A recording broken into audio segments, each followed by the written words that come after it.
युयांग सुबह उठता है, वहाँ उन दोनों के कपड़े पड़े थे, ल्यूबॉर कॉन्डम्स जो उन्होंने कल रात इस्तेमाल किया था। युयांग पजामा पहनकर बिना आवाज़ किए बाथरूम में चला जाता है ताकि ली हुआन जाग ना जाए। अंदर जाके वो खुद को चेक करता है कि ये तो अच्छी बात है, लगता है मैं बिल्कुल ठीक हूँ। उसने सब बहुत ज़्यादा केयरफुली किया और इस बार ये सपना नहीं है। ली हुआन झटके से उठता है और युयांग को ढूंढने लगता है। युयांग बाहर आके कहता है कि क्या हुआ, क्या तुमने कोई बुरा सपना देख लिया? तो ली हुआन तुरंत ही उठ के युयांग को पूछने लगता है कि क्या तुम्हें चोट लगी है, मुझे देखने दो, क्या तुम्हें डॉक्टर के पास जाने की ज़रूरत है, मैं तुम्हें हॉस्पिटल ले जाऊंगा। युयांग कहने लगता है कि नहीं, इसकी कोई ज़रूरत नहीं है, मुझे दर्द नहीं हो रहा है। ली हुआन कहता है कि आई एम सॉरी, मुझे पता नहीं था, मैं ये फिर कभी नहीं करूँगा। तो ये सुन के युयांग हंसने लगा कि ऐसा मत करना तुम, और वो ली हुआन के कान में कुछ विस्पर करता है। तो ये सुन के ली हुआन बहुत ज़्यादा ब्लश हो गया। युयांग तुरंत ही उसके ऊपर गिर जाता है और कहता है कि जल्दी लेट जाओ, मेरी नींद अभी तक पूरी नहीं हुई है, मैं और सोना चाहता हूँ। और वो कहता है कि कल हमें स्कूल वापस जाना है तो टिकट्स लेना मत भूलना। तो ली हुआन कहता है ओके, और फिर वो दोनों फिर से सो गए। कुछ दिनों बाद युयांग चू हुआन वैन की हेल्प करने आया था। जिस कंपनी में चू हुआन वैन काम करता है उसकी तरफ से उसे ये अपार्टमेंट रहने को मिल रहा है। युयांग उसे बताता है कि यहाँ से युआन का स्कूल बहुत ही करीब है, यहाँ आगे एक ट्रेन स्टेशन है और उसके 2 स्टॉप दूर युआन का स्कूल है। क्या मैं उसे भी बुला लूँ? अभी उसकी क्लासेस ख़त्म ही हो गई होगी। लेकिन चू हुआन वैन मना कर देता है और कहता है कि मुझे बाद में कंपनी में वापस भी जाना है, मैंने सिर्फ हाफ डे की ही छुट्टी ली है। तो युयांग कहता है कि तो फिर ठीक है, मैं तुम्हारा सामान अनपैक करने में तुम्हारी हेल्प करता हूँ, उसके बाद मैं चला जाऊँगा, हम बाद में फिर मिलेंगे। फिर वो दोनों सब सामान एडजस्ट कर रहे थे। युयांग कहता है कि ली हुआन मुझे अपने डैड से मिलने ले गया था, उसके पापा बहुत अच्छे हैं, बहुत वार्म और काइंड पर्सन है, वो बहुत अच्छा खाना भी बनाते हैं। मैं पहली बार वहाँ गया था और उसने मेरी बहुत अच्छे से केयर की और कुछ भी नहीं कहा और कुछ पूछा भी नहीं। मुझे ऐसा लगा जैसे मैं उस घर में हमेशा से रह रहा था। मुझे ऐसा फील हो रहा है जैसे मैं खुशी से मर रहा हूँ। मुझे इन सब पे यकीन नहीं हो रहा है, क्या ये सब सच है? तो चू हुआन वैन कहता है कि ऑफ कोर्स ये सच है और तुम ये जानते हो। चू हुआन वैन देर रात तक काम कर रहा था, तब उसके सारे सीनियर्स चाह रहे थे कि चलो बहुत देर हो रही है, खाना खाने चलते हैं, रात के 10 बज चुके हैं। चू हुआन वैन अकेला ही था, तब उसे उसके ग्रैंडपा का कॉल आता है। उसे चू हुआन वैन की चिंता थी कि तुमने मुझे कॉल नहीं किया तो मैंने ही कर दिया, तुम इतनी देर तक क्यों काम कर रहे हो, तुम्हारे बॉस को तुम्हें बुली मत करने देना, और तुम घर पे खाना बना के खाना, बाहर का खाना मत खाना, वो क्लीन नहीं होता है। तो चू हुआन वैन कहता है कि हाँ मैं जानता हूँ, जब मेरे पास टाइम होगा तो मैं कुकिंग कर लूँगा, मैं आपको फ़ोटो भी सेंड करूँगा, ठीक है? अब आप सो जाइए, मैं घर पहुँच गया हूँ। तो उसके ग्रैंडपा कहते हैं कि हाँ मैं सो जाऊँगा, तो गर्म कपड़े पहन के रखना, तुम ठंड लग जाएंगी नहीं तो तुम्हें।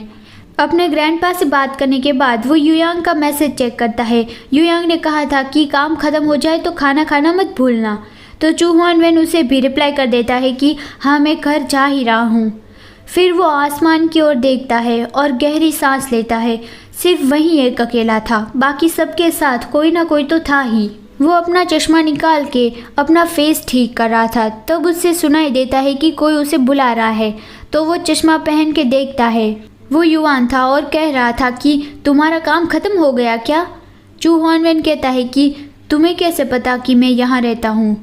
युआन कहता है कि युयांग ने मुझे बताया था, मुझे तो लगा ही नहीं था कि हम इतने क्लोज रहते होंगे, तो मैं तुमसे यहाँ मिलने चला आया। चू हुआन वैन कहता है कि तुम्हें मुझे कॉल कर देना चाहिए था तो मैं जल्दी वापस आ जाता। युआन कहता है कि वो मैं जब यहाँ आया तो मेरे फ़ोन की बैटरी ख़त्म हो गई थी और मैं तुम्हारा नंबर भूल गया था, तो मैं बस यहीं तुम्हारा इंतज़ार करता रहा। चू हुआन वैन कहता है कि तुम कितने वक्त से इंतज़ार कर रहे थे? तो युआन हंसता हुआ कहता है कि काफ़ी ज़्यादा देर नहीं हुई है, और हाँ मुझे युयांग ने बताया था कि तुम ओवर टाइम काम करते हो, तो मैं तुम्हारे लिए खाना ले आया, पता नहीं तुमने खाना खाया होगा या नहीं। चू हुआन वैन कहता है कि मैंने नहीं खाया है, तुम्हारा शुक्रिया। युआन खुश हो गया कि तो अच्छी बात है, मेरी मेहनत बेकार नहीं गई। अच्छा तो फिर मैं चलता हूँ, मेरी डॉर्मिटरी बहुत स्ट्रिक्ट है। चू हुआनवेन उसे कुछ कहने वाला था लेकिन फिर वो नहीं कहता। लेकिन फिर वो अचानक से युआन का हाथ पकड़ के उसे रोक लेता है और उसे अपने अपार्टमेंट की चाबी दे देता है कि अगली बार आओ तो सीधा अंदर चले जाना, तुम्हें मेरे लिए बाहर इंतज़ार करने की ज़रूरत नहीं है। युआन कहता है कि लेकिन तुम मेरी वजह से परेशान नहीं होंगे?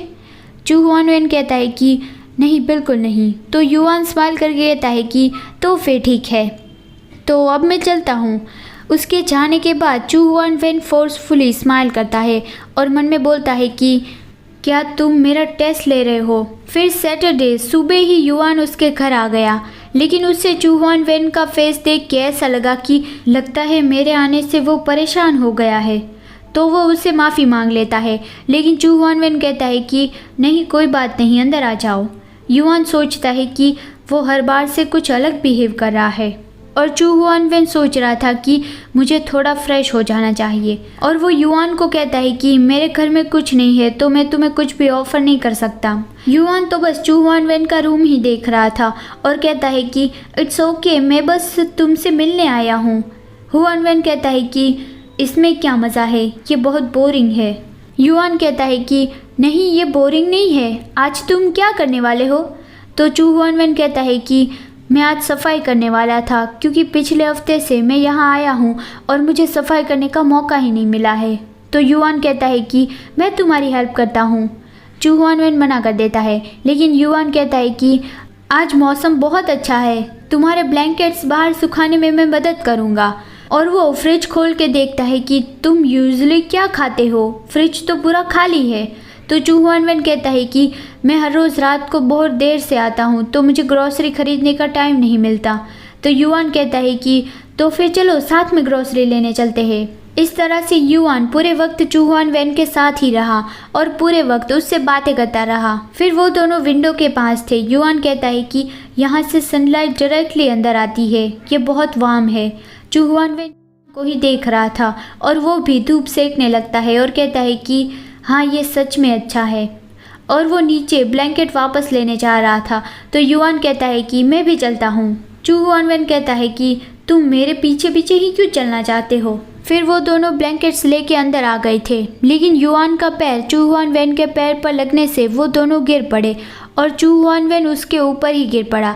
युआन हंसता हुआ उससे सॉरी कहता है। चू हुआनवेन अपने हाथ को क्लेंच करता है जैसे वो खुद को बहुत हार्डली रोक रहा हो और वो युआन के ऊपर से हट जाता है और वो युआन का शुक्रिया अदा करता है कि तुम आज यहाँ आए, वो मुझे अच्छा लगा। तो युआन ये जान के खुश हो गया, लेकिन चू हुआनवेन अंदर ही अंदर खुश नहीं था। रात को चू हुआनवेन अपने ग्रैंडपा से फ़ोन पे बात करता हुआ आ रहा था और हर बार की तरह उसके ग्रैंडपा कहते हैं कि तुम फिर से देर रात तक काम क्यों कर रहे थे? चू हुआनवेन कहता है कि ग्रैंडपा, मेरी चिंता मत करिए, क्या आपको यही लगता है कि मैं मेरी केयर नहीं कर सकता हूँ? उसके ग्रैंडपा कहते हैं कि मैं कैसे चिंता ना करूँ, तुम इकलौते मेरे ग्रैंडसन हो और ऊपर से तुम इतने दूर रहते हो, तुम अकेले हो तो भी तुम्हारी अपनी देखभाल तो तुम्हें करनी ही होगी, तुम अकेले सब चीज़ें हैंडल नहीं कर सकते। लेकिन युआन पहले से ही उसके घर में आ गया था और वो उसे बुला रहा था। तो चू हुआनवेन अपने ग्रैंडपा को कहता है कि मैं ठीक हूँ, घर पर मेरा कोई इंतज़ार कर रहा है।